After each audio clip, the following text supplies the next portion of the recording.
Guys, eto, dahil madaming tirang Graham biscuit nung bagong taon, ito guys, isipin ng anak ko na gumawa ng Graham cake kahapon.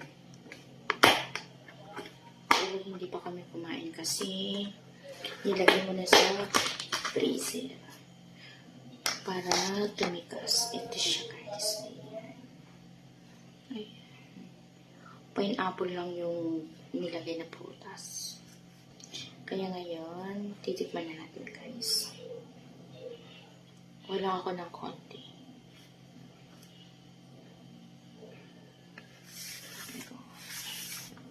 Ito ko sa gilid.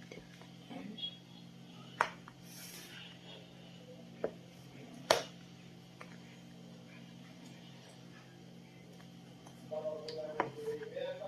Oh.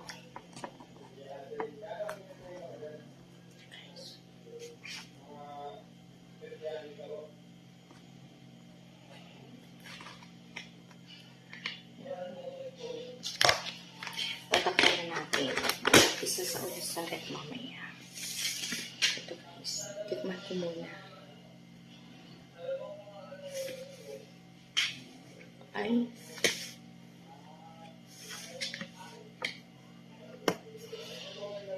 Guys. Titikman na natin.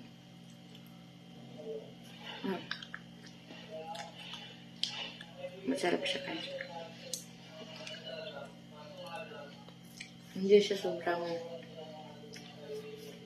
tamis. Hindi siya sobrang tamis. Sakto lang yung lasa niya.